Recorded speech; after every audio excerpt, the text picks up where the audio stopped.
আমরা যে বিষয়টি নিয়ে আলোচনা করব তা হলো daffodil international university department of CSE সম্পর্কে। এবং আমরা এই ভিডিও থেকে যা যা জানতে পারবো তা হলো 4 বছরে একজন স্টুডেন্টকে কত টাকা খরচ করতে হবে, একজন স্টুডেন্ট কখন এডমিশন নেবেন, ইউনিভার্সিটি কত পার্সেন্ট স্কলারশিপ আপনাকে প্রদান করবেন, প্রতি সেমিস্টারে অর্থাৎ 6 মাসে এক সেমিস্টারে একজন স্টুডেন্টকে কত টাকা পে করতে হবে, এডমিশনে কি কি কাগজপত্র আমাদের লাগবে, এডমিশন ফি কত, এবং সর্বশেষ আমরা যে বিষয়ে আলোচনা করব তা হলো হল সম্পর্কে। চলুন ভিডিওটা আর বেশি দেরি না করে শুরু করা যাক।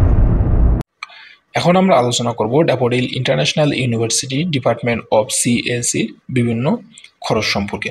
প্রথমত একজন স্টুডেন্টকে 4 বছরে টোটাল টাকা পে করতে হবে 9,31,800 টাকা, অর্থাৎ 4 বছরে একজন স্টুডেন্টের টোটাল খরচ 9,31,800 টাকা। আসি এডমিশন সম্পর্কে। এডমিশনের সময় একজন সিএসসি স্টুডেন্টকে অবশ্যই 51,867 টাকা। এখানে আপনার প্রথম সেমিস্টারে রেজিস্ট্রেশন ফি ইনক্লুড থাকে।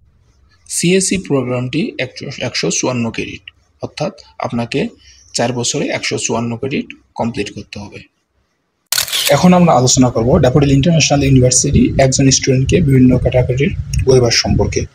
ফার্স্ট অফ অল আমরা যে বিষয়টা আলোচনা করব সেটা হলো একজন স্টুডেন্টের যদি এসএসসি এবং এইচএসসিতে গোল্ডেন জিপিএ 5 থাকে তাহলে 75% ওয়েবার প্রদান করা হয় এবং তাকে 3.50 রেজাল্ট মেনটেন করতে হবে। যদি স্টুডেন্টের এসএসসি এবং এইচএসসিতে শুধুমাত্র জিপিএ 5 থাকে তাহলে একজন স্টুডেন্টকে 35% ওয়েবার প্রদান করা হয় এবং তাকে 3.25 রেজাল্ট মেনটেন করতে হবে। এবং একজন স্টুডেন্টের যদি যে কোনো এসএসসি এবং এইচএসসিতে যে কোনো একটিতে জিপিএ 5 থাকে তাহলে তাকে 20% ওয়েবার প্রদান করা হয়। ওয়েবার সাধারণত টিউশন ফি এর উপর হয়ে থাকে। এখন আমরা আলোচনা করব সেমিস্টার ফি সম্পর্কে এবং সেমিস্টারে টাকা কখন কখন ইউনিভার্সিটিকে পে করতে হয়। প্রথমত রেজিস্ট্রেশন ফি সাধারণত সেমিস্টার শুরুতে প্রদান করতে হয়, যা 30 থেকে 36,000 টাকা পর্যন্ত হয়ে থাকে। বাকি টাকা মিড এবং ফাইনাল এক্সামের আগে প্রদান করে থাকতে হয়। অর্থাৎ প্রতি সেমিস্টারের টিউশন ফি 3 ভাগে প্রদান করা হয়ে থাকে। বাই সেমিস্টার সাধারণত জানুয়ারির প্রথম সপ্তাহ এবং জুলাইয়ের প্রথম সপ্তাহে ক্লাস শুরু হয়, অর্থাৎ আপনাকে এডমিশন হতে হলে 2 থেকে 1 মাস আগে অবশ্যই এডমিশন নিতে হবে। ট্রাই সেমিস্টার সাধারণত জানুয়ারি, মে এবং আগস্ট অথবা সেপ্টেম্বরের শুরুতে ক্লাস শুরু হয়ে থাকে, অর্থাৎ এই সময়ের 1 থেকে 2 মাস আগে আপনার অবশ্যই এডমিশন কমপ্লিট করতে হবে। এখন আসি এক্সাম দিতে হবে অথবা দিতে হবে না। যদি আপনার এসএসসি এবং এইচএসসিতে গোল্ডেন জিপিএ 5 থাকে তাহলে অবশ্যই আপনাকে এক্সাম দিতে হবে না, এবং এসএসসি এবং এইচএসসিতে যদি অনলি জিপিএ 5 থাকে তাহলে আপনাকে এক্সামে অংশগ্রহণ করতে হবে না, শুধুমাত্র ভাইবার মাধ্যমে আপনাকে এডমিশন কমপ্লিট করতে হবে।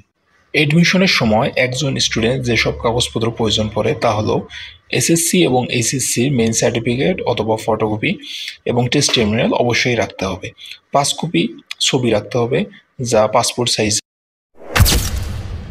বার্থডে সার্টিফিকেট, এনআইডি, পাসপোর্ট এবং পিতামাতার এনআইডি অবশ্যই সঙ্গে করে নিয়ে আসবেন। ড্যাফোডিল ইন্টারন্যাশনাল ইউনিভার্সিটির ছেলে এবং মেয়েদের জন্য পৃথক হলের সুব্যবস্থা রয়েছে, অর্থাৎ এখানে যে কেউ চাইলে হলে থাকতে পারবেন। এবং ড্যাফোডিল ইন্টারন্যাশনাল ইউনিভার্সিটি প্রত্যেক স্টুডেন্টকে একটি ল্যাপটপ গিফট করে থাকেন। ধন্যবাদ আপনাকে এতক্ষণ আমাদের সঙ্গে থেকে ভিডিওটি দেখার জন্য।